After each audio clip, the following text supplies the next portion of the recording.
Thank you very much. And now we'll move on to candidates for the first congressional district. And we'll start with Jon Adams, who is descended from, indeed, Jon Adams. Several times removed, and how many? And off to the side. And off to the side. Several times removed and off to the side somewhere in Maine.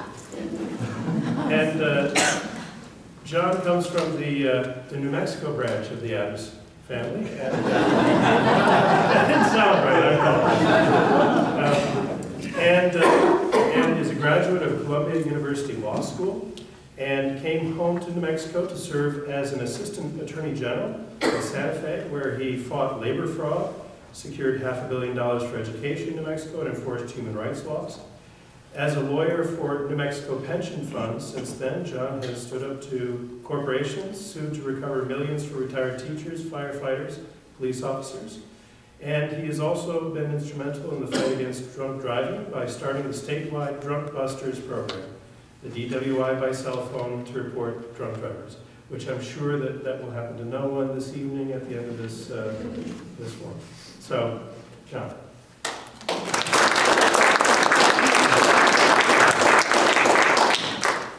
Professor, thank you for that outstanding and generally flattering introduction. My campaign coordinator, Ivy, will be vandalizing your car during the rest of the evening. Thank you very much to all of you for coming out, for being here this evening, taking time out of your schedule. Thank you to candidate Pascal, who's over here, and to Councilor Garduño, and to the candidates, everyone, for coming out this evening. Thank you very much. I'm excited to be here to have a chance to talk about foreign policy and the United Nations. The actual question that was posed to the candidates was, how should the United States of America work with the United Nations to combat terrorism, reduce poverty, reduce abuses of human rights, and control epidemic infectious diseases. And I think the real problem is that the current administration, it really comes down to the working together. The current administration simply is not working with anyone. First they went off the reservation, and then they went off of that, and now no one really knows where they are. But they haven't been working with the administration at all. And if we remember back to the Iraq War, before it started, we had United Nations weapons inspectors that were in Iraq, and they really weren't finding evidence of weapons of mass destruction. And if we had stuck with the United Nations back then and worked together and made sure that we had a reasonable plan for what we were going to do, we wouldn't be in this war. I mean, if we look at how we got into this, the Bush administration lied to us. They told us there were weapons of mass destruction when there were no weapons of mass destruction. And then, when that could no longer be the reason for being in Iraq, because there were no weapons of mass destruction, they changed their tune and they said, well, we're bringing democracy to the Iraqis. We're liberating them. And initially, this message got out, and the Iraqis were very happy to see our troops, and they welcomed them with open arms. They welcomed them as liberators, and there were a few and far between scenes of various troops being welcomed by the Iraqis in the same way that some of the American liberators of the Nazi-occupied France and Netherlands and Europe were welcomed back in World War II. But those very quickly disappeared and became, rather than the exception, simply impossible to find, and they were replaced with total chaos. So now nobody can tell us what we're doing in Iraq, and it really disappoints me that my new opponent, I suppose, Darren White, there's a contested primary, as we know, but I like to keep the focus on the main issue, which I take to be the Republican opponent. He just announced the week of October 10th that he was running. He's our sheriff, and he immediately associated himself with this failed war in Iraq. But he did it in this Republican culture of corruption, doublespeak manner that you hear sometimes. He came out and he said, we all want the troops to come home. Well, gosh, it almost sounds like a Democrat. But then he continues, he said, but we want them to come home in victory. And when you listen to what he says, it sounds like he wants to bring the troops home and that he's in favor of ending the war. But if you look at the actual words of what Darren is saying to us, he's saying the same thing that Bush is saying. We should come home in victory. Well, Darren doesn't know what victory means. I'm sure he knows what the word means, but he can't define what victory in Iraq means. Nobody can, because there's no such thing as victory in Iraq anymore. So it just doesn't make any sense that we departed from the United Nations. If we had not departed from the United Nations with George Bush, we would not be where we are today. Now, if I can take a moment and say a little bit more about the United Nations, since that is the focus here, I believe it's outstanding to look at problems that often face us on a local level, on a national level, and on an international level. My own mother was just talking to me about one of the problems that's at the top of the United Nations list of agenda items that they want to accomplish within the next 10 and 15 years.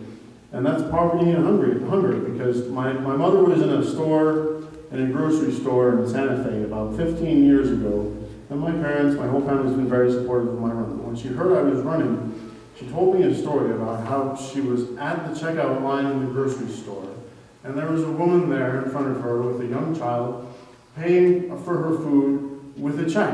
And the grocery store clerk said, "I'm sorry, but I can't take your check because you're on a list of people whose checks have bounced, and so I can't take your check."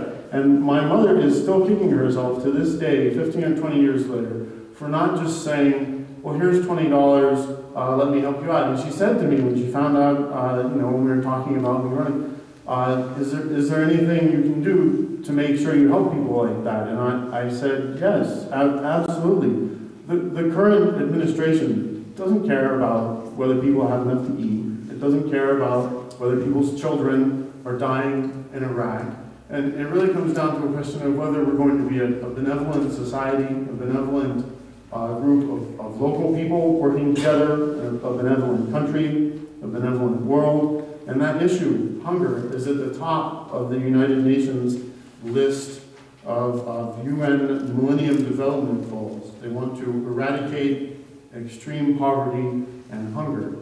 And I absolutely agree with that. I think we should all be working together with the United Nations. I think we can learn from what is happening in other countries in terms of combating poverty and hunger, because we have poverty and hunger in this country. Just like that woman whose check bounced at the grocery store with your young child that my mother was telling you about. I mean, we have poverty and hunger in this country. We should work to eradicate it around the world, because in many places it's even worse than it is here. And the United Nations goal is to have the population cut in half the proportion of people living on less than $1 a day and who are suffering from hunger. That's an outstanding goal. And I think it's very noble. It's only one of the many goals that the United Nations has. They also want to make sure that all boys and girls finish their primary education by the year 2015. They want to make sure that gender rights are equal around the world, and that they're fair, and that men and women and boys and girls have the same opportunity to advance and get ahead. They want to make sure that the rate of child mortality and births decreases. And these are goals that all nations, that many nations in the United Nations and in the world have signed on to. They want to decrease the number of mothers that die during childbirth. These are really outstanding goals. And when I started doing some research on the United Nations in depth, and I knew they were out there, I really found out that these are outstanding goals that I think we can learn from. We can work with the United Nations. We should be working with them. I just don't agree with the direction that this current administration has been taking. I think there is an argument that Bush is a war criminal and that Cheney is a war criminal. I don't know that it's necessarily productive since they're going to be out of office soon anyway to go pursuing that. But I do think that if we had worked with the United Nations in the beginning, we would not be where we are now in Iraq. I think we should continue to work with them. I think that it's a fair process that allows people in the world to feel like their voices are heard, and I'm going to get in big trouble if I go on any longer. So I'll just end by saying that my campaign coordinator has petitions, and I hope to meet all of you who I haven't met yet.